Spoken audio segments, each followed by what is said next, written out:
बुढ़िया पूर्णिमा मेला है, गोवर्धन में लगता है गुरु पूर्णिमा के दिन। इसका गोवर्धन में महत्व क्या है?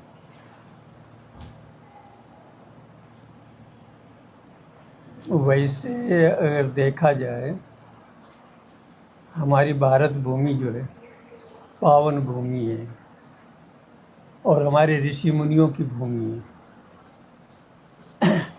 और सोने की चिड़िया इसलिए है कि जितने भी तीर्थ स्थल हैं, जितने भी भगवान के धाम हैं, ये सब हमारे ही यानी भारत में मिलेंगे और कहीं नहीं मिलेगा।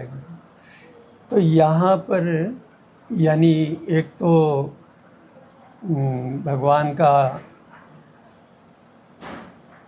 धाम, दूसरे ऋषि मुनियों, तो इसलिए जो है यहाँ पावन यानी पूरी भारत भूमि ही पावन भूमि है ऐसा। और उसमें भी पूरे भारत पावन भूमि होते हुए भी उसमें भी जहाँ धाम है, जहाँ जहाँ उसका विशेष महत्व है। हर जगह का अपना अपना महत्व है। इसी तरह से यहाँ ब्रज में हमारे इसका अलग ही महत्व है। और जगह हम जाते हैं तो सिर्फ एक ही धाम का लाभ मिलता है हमको। पुरी जाएंगे तो सिर्फ एक पुरी का लाभ मिलेगा, परंतु ब्रज में हम जब आते हैं तो कहते हैं यहाँ पुरी और धाम दोनों का लाभ मिलता है। पुरी हमारी मथुरापुरी और धाम ब्रज हमारा जो वृंदावन है, गोवर्धन, बरसाना, नंदगाम, गोकुल, ये सब। तो ये धाम है, यानी धाम मतलब भगवान का घर है बस। तो यहाँ आने पे दोनों चीज़ों का लाभ मिलता है हमको, मथुरापुरी का और यहाँ धाम का भी लाभ मिलता है। उसमें धाम में भी ब्रज में जो हमारे भगवान का धाम है, भगवान का जो प्राकट्य हुआ है, तो कहते हैं उसमें भी हमारे गोवर्धन महाराज जो है एक तरह से भगवान के, जैसे राजा के सिर पे मुकुट होता है, इसी तरह से हमारे गोवर्धन महाराज विराजमान हैं भगवान के मुकुट की तरह, शोभा बढ़ा रहे हैं यहाँ पे। यानी ब्रज का मुकुट है गोवर्धन धाम। और वहाँ पर जो हमारे संत विराजमान हैं, भक्त लोग विराजमान हैं, वो सब आते हैं और उस चीज यानी इस धाम का जब सब लोग लाभ लेते हैं। यहाँ रही गुरु पूर्णिमा के महत्व की बात। गुरु पूर्णिमा ये है कि यानी हमारे हिंदू धर्म में विशेष पर्व होते हैं जो सारे देश में बड़े धूमधाम से मनाए जाते हैं, परंतु उन्हीं पर्वों में एक पर्व हमारा गुरु पूर्णिमा का पर्व यानी स्वर्णिम पर्व जुड़ा हुआ है। जो भी यानी ये गुरु पूर्णिमा एक स्वर्णिम ऐसा पर्व है, वो भी पूरे देश में धूमधाम से मनाया जाता है। जहाँ से जो भी जुड़ा हुआ है भक्त अपने अपने गुरु स्थान में अपने गुरुजनों के पास जाते हैं, गुरुजनों के पास जाते हैं, श्रद्धा और प्रेम से सेवा करते हैं, पूजा करते हैं, जो भी यथाशक्ति होती है यानी भेंट चढ़ाते हैं और यानी गुरुजनों का आशीर्वाद ग्रहण करते हैं। तो ये यानी सनातन की एक तरह से स्तंभ है। हमारे संत जन जो हैं सनातन के स्तंभ रूप में है हमारा।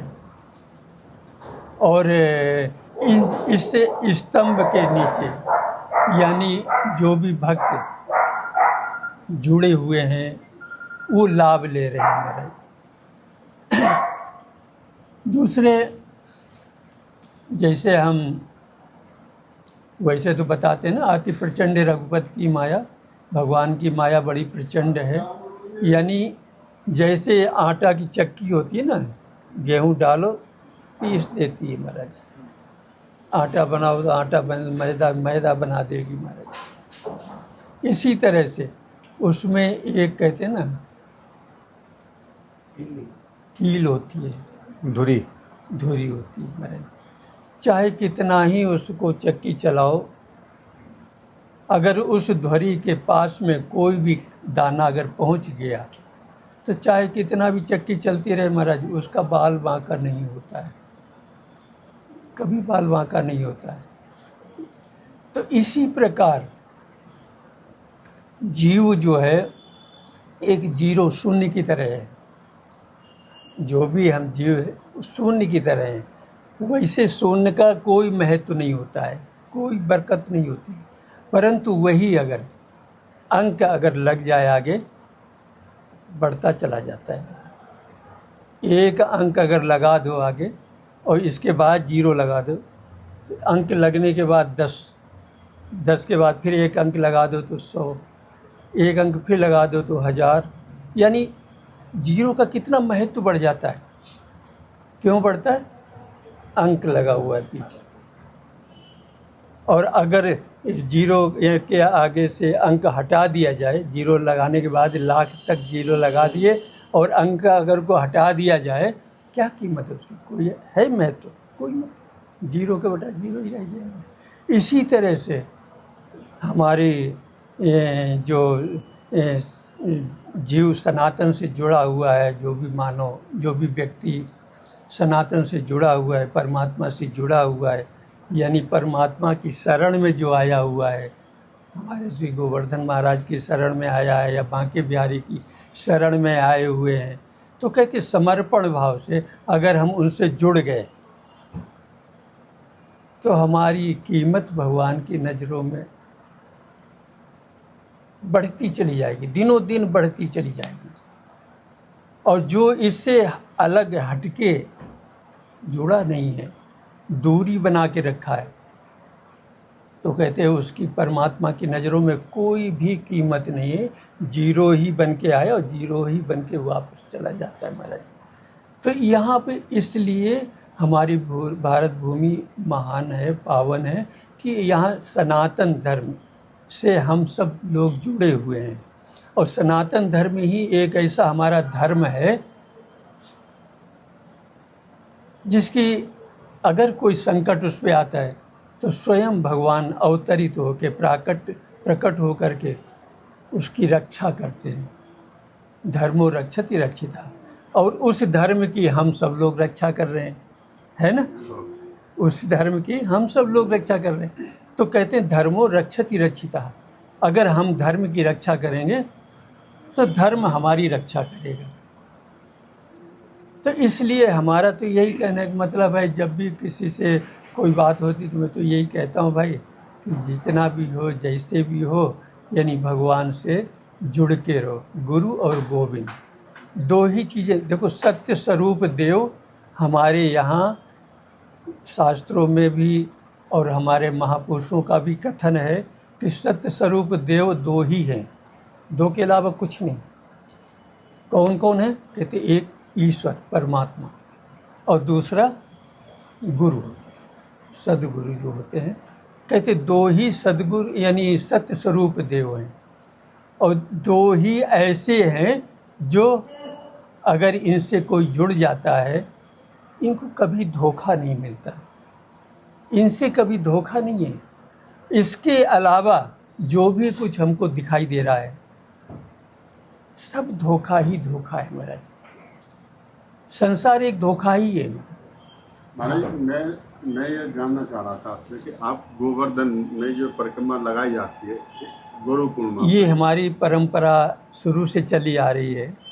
हमारे श्री गोवर्धन महाराज जिस समय भगवान कृष्ण ने, भागवत में भी कथा आती है उसकी, जिस समय भगवान कृष्ण ने, पहले इंद्र की पूजा होती थी, तो इंद्र की पूजा, तो भगवान ने सोचा कि भाई यानी इंद्र की पूजा, तो इंद्र को तो कभी किसी ने देखा नहीं, न कभी उसने हमारे भोग को स्वीकार किया, पता नहीं है स्वीकार करते कि नहीं करते। तो कहते हैं ऐसे, यानी ब्रजवासियों सबको बोला कि भाई ऐसे देवता की पूजा करो जो तुमको दर्शन भी हो और साक्षात तुम्हारे हाथ से प्रसाद भी ग्रहण करें, भोजन भी ग्रहण करें। महाराज आपके यहाँ कितने वर्ष हो गए गोवर्धन में रहते रहते? गोवर्धन में तो हो गए करीब 90 से 100। करीब जब से आप गोवर्धन में आए हैं 35 वर्ष हो गए। 35-40 साल जो आपको गोवर्धन में हो गए और आप बिल्कुल एकदम परिक्रमा मार्ग के नजदीक रहते हैं महाराज। हाँ जी, हाँ तो जी। आप मुझे एक अपना अनुभव बताइए, क्या कभी गोवर्धन में आपने रात देखी है? रात? हाँ, कभी यहाँ रात होती है? यहाँ तो बताते हैं कि पूरे रात परिक्रमा चलती है, पूरे दिन 12 मास परिक्रमा चलती है। तो क्या कभी आपने देखी है कि हाँ ऐसे कोई ऐसा दिन रहा हो जहाँ रात नहीं नहीं, सवाल ही नहीं हो रहे। 12 मतलब 12 महीने में हर समय उजाला रहता है। हाँ, उजाला, यानी हाँ। उजाला का मतलब ये यानी भक्ति का उजाला। भक्ति का उजाला। यहाँ तो यानी कभी भी परिक्रमा बंद होती ही नहीं है, यानी चलती, भले ही कितनी भी सर्दी हो, कितनी बारिश हो, कितना भी गर्मी हो, यानी कोई ना कोई, तो आप बाहर निकलोगे ना कोई निकलता हुआ दिखेगा आपको। तो ये माना जा सकता है कि महाराज जी के गिरिराज जी का जो धाम है हाँ जी, वहाँ कभी रात नहीं होती, वहाँ सिर्फ अध्यात्म की ज्योति हमेशा जलती रहती हाँ है। जी, इसको लेके आप बिल्कुल बिल्कुल बिल्कुल। देखो अध्यात्म ज्योति ये तो भक्ति की अखंड ज्योति है। अखंड ज्योति, वो तो जलती, वो तो कभी उसका विनाश नहीं होता है, बुद्धि नहीं है मतलब। और लोग यहाँ लगातार परिक्रमा लगाते हैं। परिक्रमा लगाते हैं। हमारे धाम, देखो कोई भी धाम हो, हमारे शास्त्रों में बताते हैं कि धाम में अगर संत नहीं हो तो उस धाम की गरिमा खत्म हो जाती है। जी। वो धाम भी बताते हैं, उस जगह को छोड़ के चले जाते हैं, ऐसा बताते हैं हमारे शास्त्रों में। और जहाँ संत हैं वह धाम पूजनीय होता है, और उस धाम में जो भी व्यक्ति जाता है, जो भी भक्त जाता है, 2 लाभ मिलते हैं, धाम का लाभ मिलता है और संत दर्श का, संत को दर्शन का लाभ मिलता है, उनकी वाणी का लाभ मिलता है। तो ये चीज़ें हैं। वह संतों की तो खैर महिमा बहुत दी है भगवान, उसमें महाराज सारी बातें। महाराज जी पर जो धाम की महिमा है। महाराज जो गोवर्धन में जो भक्ति की बयार जिसको हम कहते हैं, वो रात और दिन बहती है। रात भक्ति की जैसे दिन रात बहती है। जैसे हमारे गंगा में, यमुना में तरंगें रहती हैं, जी तरंग कभी ख़त्म नहीं होती है। जी। हम वहाँ जा कर के बैठ जाएं और देखने लगे कि भाई ये तरंग जब बंद हो जाएंगी तो हम स्नान करेंगे। स्नान कभी नहीं हो सकता है, तरंग चलती ही रहती हैं महाराज। जी जी। तो इसलिए कहते हैं उस तरंगों में ही हमको स्नान करना है, तो हमारा स्नान हो जाएगा। महाराज जी जैसे हम लोग देख रहे हैं कि गोवर्धन में अब परिक्रमा शुरू होने वाली है एकादशी से, और लोग आना शुरू हो गए और भक्तों की सेवा करने के लिए भी भक्त आ रहे हैं। बस तो अपने जो आश्रम है, जरा आश्रम का पूरा नाम और अपना परिचय बताओ। अरे आपका शुभ नाम क्या है पूरा? शुभ नाम तो वैसे अपने गुरु महाराज की अनन्य कृपा से, वैसे अपना गुरु स्थान तो रमणीति गोकुल के पास में है, शरणानंद जी महाराज। उनसे जो पहले गद्दी पे थे श्री 108 स्वामी ब्रजानंद जी महाराज, ब्रजानंद जी महाराज, उनका कृपा पात्र शिष्य हूँ। और हमारा शुभ नाम है स्वामी रविंद्रानंद जी महाराज जी। ये ब्रजानंद जी के नाम से आपने इस आश्रम की स्थापना की। ऐसे ब्रजानंद की मणि के नाम से मैंने और स्थानों देखे, तो वो सब उसी परंपरा थे, उन्हीं के शिष्य? नहीं, ये हमारी उदासीन, हम लोग संप्रदाय उससे ना, तो उदासीन संप्रदाय के हैं हम लोग। तो उदासीन में भी काशनी शब्द है, यानी कृष्ण भक्त हैं। यानी उदासियों में हमारे शिव के उपासक होते जाए थे, तो उसमें भी हम लोग काशनी हैं, यानी हमारी रमणीति जो भी है काशनी, यानी कृष्ण भक्त हैं। इसलिए काशनी शब्द एक संकेत में दे दिया है। तो कृष्ण भक्त हैं हम लोग, कृष्ण की उपासना करते हैं, राधा कृष्ण ही हमारे इष्ट हैं। हाँ, गिरिराज महाराज की जय हो। सर्वे भवन्तु सुखिनः, सर्वे सन्तु निरामयाः, सर्वे भद्राणि पश्यन्तु उमा कश्चित दुख भाव हुई। हरिओम शांति शांति शांति। क्यों वो ब्रजानंद मणि की